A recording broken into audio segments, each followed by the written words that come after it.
আমি মাছ পিটিয়ে মারি এর জন্য তো আমাকে মানুষ দোজখের একদম শেষ সীমানায় রেখে আসে। ভাই কিছু করার নাই আমার। আমি কি করব বলেন?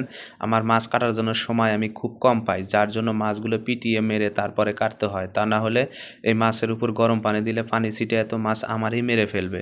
যার জন্য আমি আগে মাছগুলো পিটিয়ে মারি। আর আপনারা আমারে নানান রকমের কমেন্ট করেন, মোহামুহি করেন। আর অনেকে জানতে চান যে ভাই এই মাছের কি দাঁত আছে? দেখেন ভাই এই মাছের কোনো দাঁত নাই। দেখেন ভিতরটা পর্যন্ত দেখা যাইতেছে কোনো দাঁত নাই। এ মাছ হয়তো খাবার গিলাই খায় কি কেমনে খায় উপরওয়ালা জানে আর মাছ জানে। এই মাছটা কিন্তু অসাধারণ ছিল, অনেক বড় ছিল। এরকম আরও আরেকটা মাছ আছে, কারণ আমাদের ২ টা মাছ অর্ডার আছে। আমি একসাথে কেটে দিব। আর এইখানে পানিটা কতটা ক্লিন দেখছেন আপনারা? একদম চকচকা। আর আমাদের এইখানে ২ টা মাছ এই যে একটা আছে এটাও আমি মারবো। এটা হচ্ছে স্টারজেন সাইবেরিয়া আর ওইটা হচ্ছে যেটা আগে মারা হইছে ওইটা হচ্ছে স্টারজেন আমো।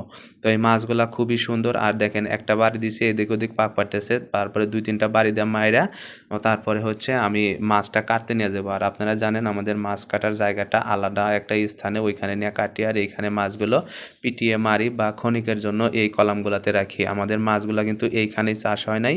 এই আমাদের সাইডে আরও কলাম আছে, ওইখানে পানি অনেক বেশি, ওইখানে চাষ ছিল। এইখানে ধরে নিয়ে এসে আমি রাখছি, কারণ আজকে মাছগুলা কাটবো এখান থেকে জানি আমি সহজভাবে ধরতে পারি। এটা হচ্ছে স্টারজেন সাইবেরিয়া, এটা হাইব্রিড। অসাধারণ কিন্তু মাছ, কিন্তু মাছটা অনেক কালো, একদম নির্বোধের মতো। আমার ভিডিও ভালো লাগলে একটু সাবস্ক্রাইব